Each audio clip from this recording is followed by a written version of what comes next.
Yo, hello everyone, Reiki people out there. Today I want to do a long-awaited video doing something that it has taken me a while, if you've been following the channel, to actually get to, and that's an actual Reiki treatment.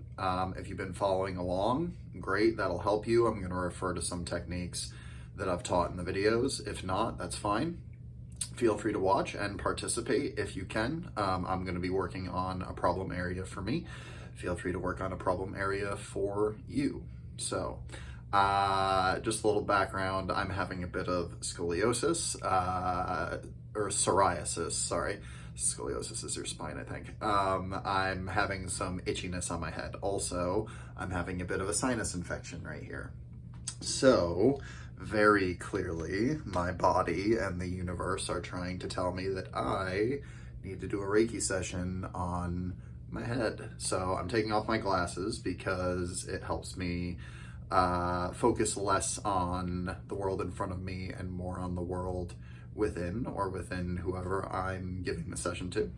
And yeah, we're gonna go from there. So first, I start with this. Usually I put it down by my solar plexus, like down here, but I'll just hold it up so you can see. If you have a client at this point, they're laying down, you're asking them to close their eyes, and you're just giving a bit of silence to get people comfortable, and you're giving a bit of time to yourself to get in tune with the energy. So when I'm doing this, I'm not focusing on my hands, focusing on the space in between my hands. And if you allow, don't judge, don't be mad, you're not feeling a fireball forming inside of your hands. You just notice some of the slight sensations that are forming on the pads of your hands, like the skin of your hands. And even right now, I'm feeling kind of electricity, I'm feeling a bit of pinpricks here and there, and my hands are warming up.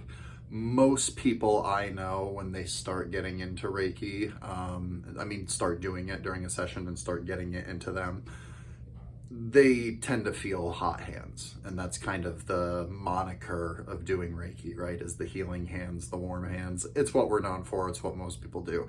I actually did know someone whose hands got ice cold every time they do Reiki, which was just a phenomenon. I've never seen that. I hadn't seen that before, and I haven't seen it since, but most of the time it's warm. So you got this, you got the energy. If you're liking feeling the energy and you're following along, feel free to pause and just feel it. It's fine. But here we'll go on. So primarily I'm having it on two spots, right here and here, and this line right down here. So I'm just gonna place my hands slightly above to get a feel for it. And while you're doing that, you may feel the space in between where your hands are hovering over and the spot you're working on. That's the energy flowing. You'll feel the same sensation there as you did in between your hands when you were holding them together, right? So as you feel that, the warmer areas, or the more pleasant feeling areas that you're intuiting through the sensation in your hands, you can move your hands to kind of hover over those spots in particular. Now I'm feeling like certain itchy sensations on my head that are like begging for this energy, so I'm slowly moving my hand over them as well. So why am I hovering my hands over than just putting the hands on? Well, both work and both are perfectly fine.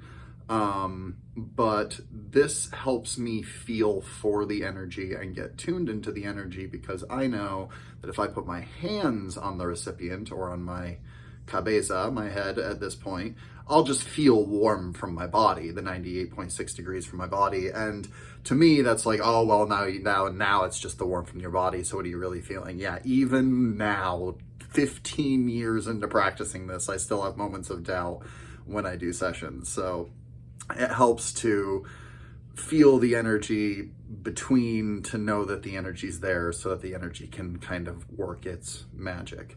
So I know that for me, part of this problem with psoriasis I'm having is with stress. And I think a lot of us have trouble with stress, right? So while I'm doing this session, I'll teach you a neat little trick that I've learned as a man of science and a man of Reiki. And that is working on, there it is. Just put my hands on my head. Your right hemisphere of your brain. Your left hemisphere is for logic and critical reasoning, and for most of us who work a job and manage a budget and manage relationships and manage our words with other people in general, that's a lot of left hemisphere. So why aren't I working on my left hemisphere? Well, that's because your right hemisphere is more responsible for in the moment, emotive, shall we say, instinctual and visceral experience. And that's what I've been lacking. I've been dealing with a lot towards the holidays, as we all are. And so sometimes it can help to not necessarily heal, the area affected, but to heal the area causing it, but the area affected. So, but I am going to work on my left hemisphere too, to give that a bit of a rest. So as you're working on your spot, you may see from how much I'm talking that you don't have to have a meditative trance going through you in order to do this. You really don't. You can have all sorts of thoughts while you're going and giving a Reiki session or receiving one. It doesn't matter the thoughts you're thinking, but the vibration you're thinking them at. And that's what Reiki can help with, because, man, it really is working. It's crazy.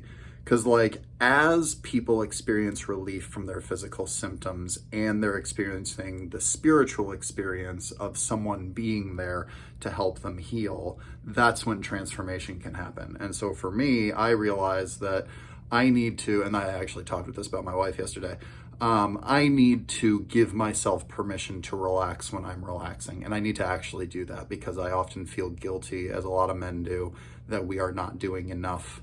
And we lash out at ourselves in our minds when we're relaxing because we could do more.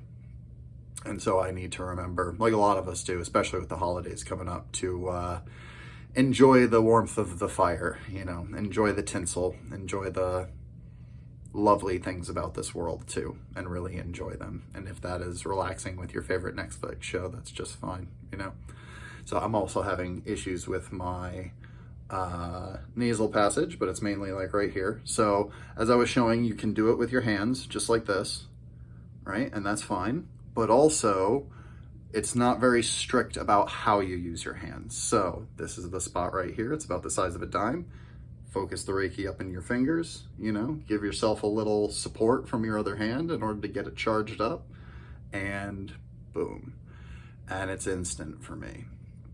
That's been hurting for about an hour, and already I can feel relief from it.